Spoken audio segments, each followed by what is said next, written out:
Like most people pre-TKS, I used to love going on Instagram. I would scroll on my phone at night and I'd see all these beautiful people with abs and lean muscles and who look like they're the future Victoria's Secret models. And I think to myself, how the heck can I look like that? So I take a Google and I look at it and I Google it. And I'd see all these ads for vitamins and telling me that I needed to lose weight by exercising. But something on this page caught my eye. And it went along the lines of you can lose 21 pounds in 21 days without exercising. And that something is a fad diet. A fad diet is any diet that promises fast and easy weight loss. Things like keto, paleo, raw, and liquid diets. And they're tempting because the advertisements for fad diets lure you in with grandiose claims of weight loss, but seemingly with no effort at all. And apparently, I wasn't the only one who was hooked. The popularity of fad diets has only skyrocketed. 23 million Americans go on fad diets every year, and that's 50% of all people on diets. And when you see all these crazy body transformations, it doesn't take a genius to put two and two together. I mean, look at these people. They look like they're ready to fly over to their next Vogue magazine shoot. So I was curious if these people could do it, so could I, right? All I had to do was follow some random set of rules, and I was going to look like that too. But little did I know, behind all these pictures, the dieting scene would cause me to have long term health issues that would take me months to recover from. I did something called the keto diet, which is an extreme form of a low carb, high fat diet. And according to the USDA guidelines, 55% of your diet should be composed of carbs.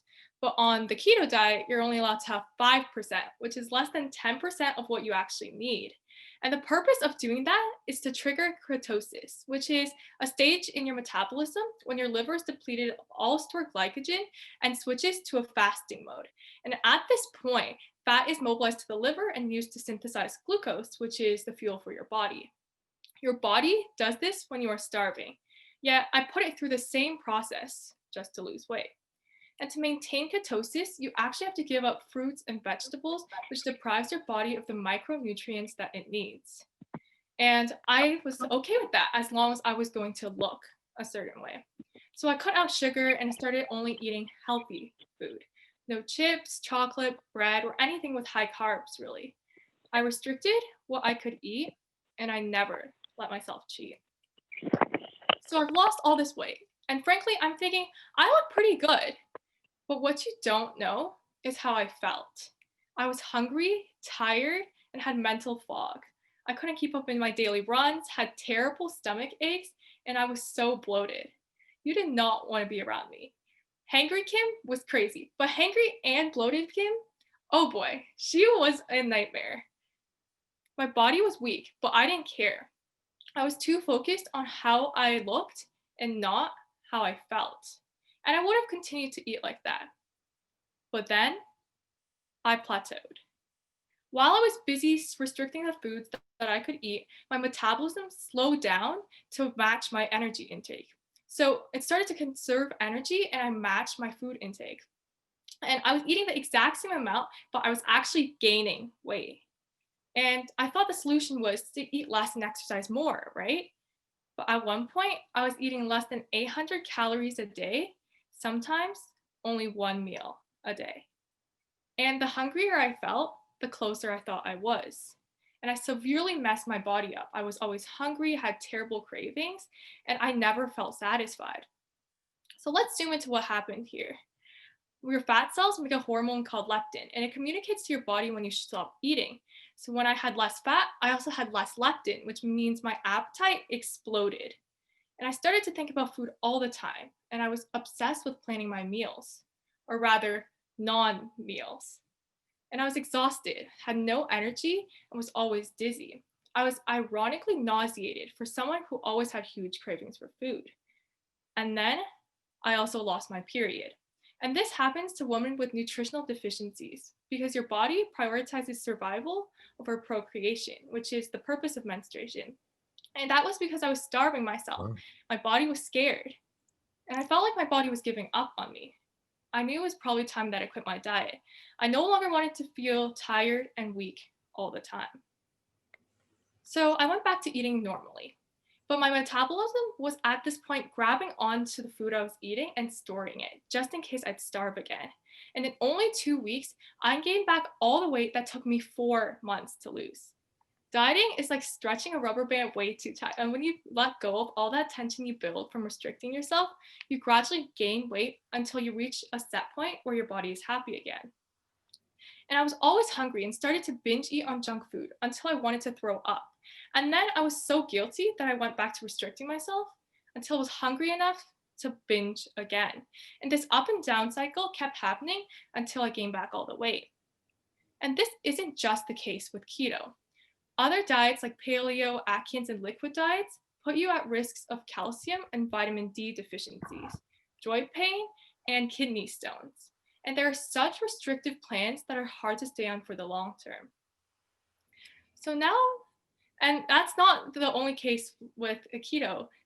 So 65% of people regain more weight than they lost within 4 to 5 years.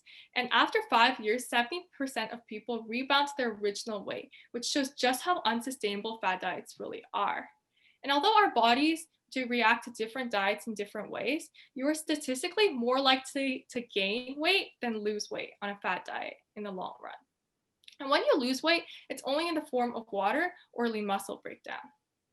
So now that you know what not to do, this is what experts agree on how you can lose weight sustainably and still have great energy.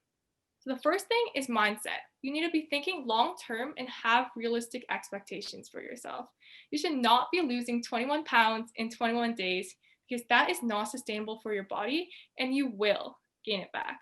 You should be playing the long term game and focus on getting healthy instead. The second is habit. You need to build consistency and variety in your workouts and get at least 8 hours of sleep because that reduces your cortisol levels and makes it easier for you to lose weight. Next is portion control. In Canada and the US, our large portion sizes causes us to overeat. Did you know that portion sizes are actually 3 times bigger than they used to be 20 years ago? You need to be mindful of how much you are eating and stop when you are satisfied. Do not binge eat on unhealthy snacks like chips or chocolate. And if it sounds too good to be true, it often is. Don't fall for quick fixes and use good judgment. If a diet is telling you to cut out any food group, don't be like me and just follow it blindly. There's a reason why we eat the food that we do every day. So looking back at fad diets, they caused me to live unsustainably, made me feel awful, and launched me into a binge eat cycle that took me months to recover from. And when I had a better relationship with food and stopped comparing myself to Victoria's Secret models, the stomach aches disappeared, my energy skyrocketed, and I had more motivation to enjoy my life.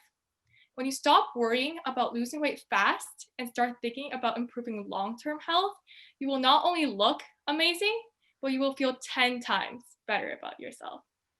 Hi, my name is Samson, organizer of TKS Community Talks.